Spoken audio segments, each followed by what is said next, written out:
রাজ্য সঙ্গীতের অবমাননা স্বাধিকার ভঙ্গের নোটিশ তৃণমূলের শুভেন্দু সহ বিজেপির 6 জন নিশানায়।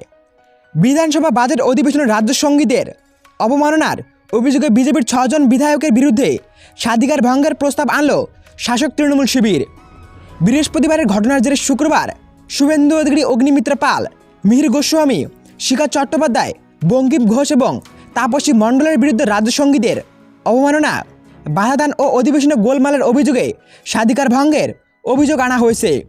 তৃণমূল পরিষদীয় দলের তরফে পরিষদীয় মন্ত্রী শোভনদেব চট্টোপাধ্যায় ও মুখ্য সচেতক নির্মল ঘোষ, স্পিকার বিমান বন্দ্যোপাধ্যায়ের কাছে শুভেন্দু সহ বিজেপির 6 জন বিধায়কের বিরুদ্ধে নোটিশ জমা দেওয়া হয়।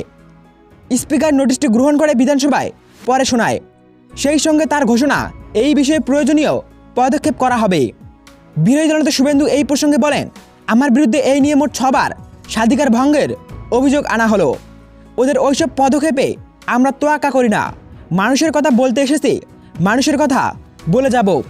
অন্যদিকে তৃণমূলের মুখ্য সচেতক নির্মলের মন্তব্য, বিধানসভার বাজেট অধিবেশনের শুরু থেকেই বিজেপি বিধায়করা গোলমাল করেছিলেন, রাজ্য সঙ্গীতের সময় বাধা দিলেন, বাজেট পেশ করার সময় বারবার অর্থ প্রতিমন্ত্রী চন্দ্রিমা ভট্টাচার্যকে বাজেট পেশ করতে আটকানোর চেষ্টা করলেন।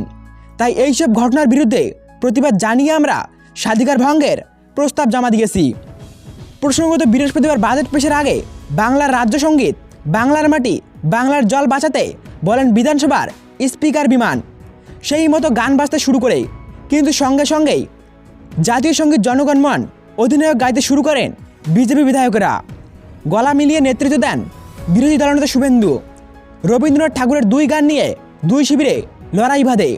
ঘটনায় ক্ষুব্ধ হয়ে অধিবেশন কক্ষে হাজির মুখ্যমন্ত্রী মমতা বন্দ্যোপাধ্যায় বলেন, জাতীয় সঙ্গীত আমরাও গাই, তবে সবচেয়ে শেষে। এইভাবে জাতীয় সঙ্গীত গেয়ে রবীন্দ্রনাথ ঠাকুরকে অসম্মান করেছে বিজেপি। এই ঘটনার নিন্দা করছি।